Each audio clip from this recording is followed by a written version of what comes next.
Southwest Florida's news source. This is Fox 4 News at 6.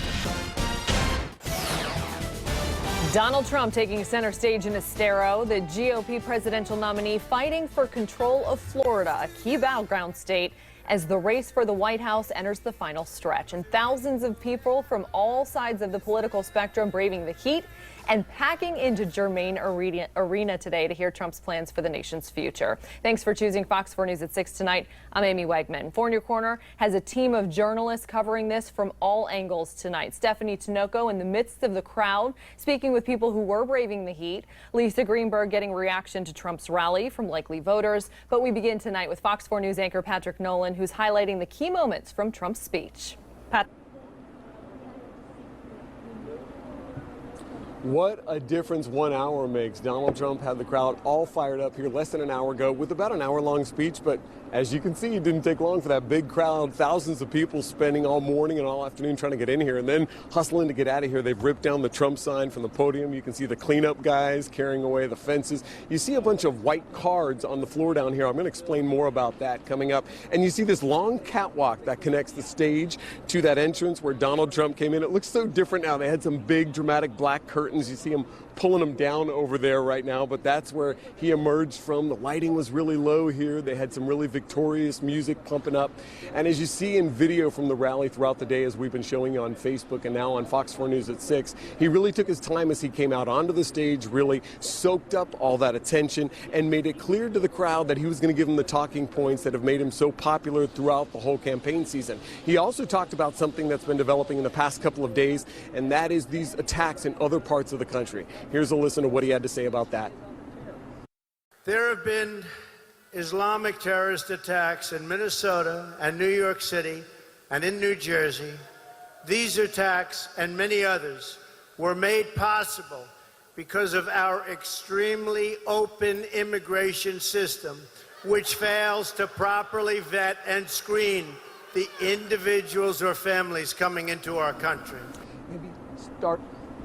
All right, so we've got to look at some of these cards that they've been giving out to people throughout the afternoon here, long before Donald Trump arrived. And one of them has you text some information from your phone. That way the Trump campaign gets a hold of you if they want to depend on you to volunteer. Also, they say you can check to make sure you're registered to vote. And then there's another card where they get your information. And on the back, they asked you to list 10 friends. They call 10 to win, to make sure that they can nag some other people to get out to the polls. But this is also a great way for all campaigns, regardless of party, to get information on potential donors here. And judging on the enthusiasm level Donald Trump received while he was here, they might be able to tap into these folks for volunteering and for money. We're going to have more, especially on some statements he made here in Estero that didn't sit right with fact checkers. That's coming up at 6:30. Reporting live from inside Germain Arena in Estero, Patrick Nolan, Fox 4.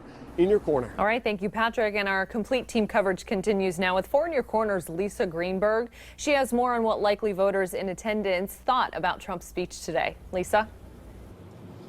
Well, Amy, Germain Arena has pretty much cleared out. You can see behind me there are still some vendors out here selling some T-shirts, some people mulling about. And if you take a look over here, even the parking lot has cleared out. This was filled with cars earlier. We're told about 8,000 people were let into the arena to watch Donald Trump in his first campaign stop in Southwest Florida. Several people watching outside on the Jumbotron. Disappointed they didn't make it inside. Most saying, though, this is a good thing because it indicates there could be good turnout come November for the election. The people I spoke with who were inside say the energy was extremely high. There was lots of chanting, lots of excitement inside of there. Here's one of the supporters' favorite parts about his speech. He wants everyone in America. It doesn't matter your race, your sex, or anything else. He wants everyone to come together and make it one great country again. And so many people say that he's racist, but what you just said, tell me about that. If you come and listen to him, he's very inspirational, and not at all did he come across as any type of a racist person whatsoever. And coming up tonight, in the next half hour, you'll hear from one of Trump's youngest supporters. She's only 14 years old, and she actually skipped school to be at this rally today. Again, that's coming up in the next half hour, so stick with Fox 4. For now, reporting live from Germain Arena, Lisa Greenberg, Fox 4. In Your Corner. All right, thank you, Lisa. The sweltering heat proved to be too much for some people who were waiting in this line this afternoon to see Trump. 4 in Your Corner, Stephanie Tinoco spending the afternoon in the midst of the crowd and has more on these cases of heat exhaustion. Steph? Amy, I'm outside of Germain Arena at one of the exits now that people are leaving. There's tons and tons of cars. Take a look at all this traffic leaving Germain Arena after thousands of people witnessed Donald Trump, the Republican presidential nominee, speaking to thousands here inside this arena. Now, a lot of people are in their cars in the AC. They're very comfortable. Us, not so much. We're out here in the hot, hot heat. It's been very, very hot all throughout the day. I want you to take a listen to what some people had to say about the wait. It's been pretty overwhelming. A lot of people having to take breaks in the shade, a lot of water being drank. It's a very, very hot day. Thank God for the cloud cover. And throughout the day, we've seen medics on bikes. You take a look at some of this video that we have here, going to people that really needed treatment for heat exhaustion. We even saw a few stretchers being brought out to the arena, and we did see a handful of people being taken out on those stretchers. Right now, it's still pretty hot and humid out here. Of course, it's Florida, but earlier this morning, the temperatures were in the high 90s. Of course, we see a lot of people driving by. They're just comfy in. Oh, there you go. A lot of excitement here. A lot of excitement. I guess they're refreshed from that AC that they're enjoying inside their cars. Of course, you can count on 4 in your corner to bring you any more stories on this rally. Reporting live in Estero, Stephanie Tinoco, Fox 4 in your corner. All right, thank you, Stephanie. Well, for some people, simply getting to Germain Arena was half the battle, no matter where they were coming from. A lot of people that we spoke with said driving just a mile down Ben Hill Griffin Parkway took over an hour. Overflow lots at Miramar outlets were made available, but they were filled by 1 o'clock this afternoon. The rally didn't start till 3. Now, for those who did get to the rally early, they were waiting for a very long time, and others, like Gail Gavin, they cut it pretty close. I only live maybe 5 minutes down the road in Miramar Lakes, and it took us, a good 45, 50 minutes just to get down to the mall shopping. Well, other Trump supporters tell us that they're angry tonight that there were more tickets available than actual seats in the arena. Democratic and labor union leaders calling for an investigation into Trump's financial relationships with Florida Attorney General Pam Bondi. Part of this meeting touched on Hillary Clinton's struggle with white voters. 4 in your corner, Sam Sosa in Fort Myers tonight with local Democratic leaders. Amy, people here at the Democratic Party of Lee County aren't too worried about Trump being in town today. Even though he's leading white voters in polls, they tell me that could change.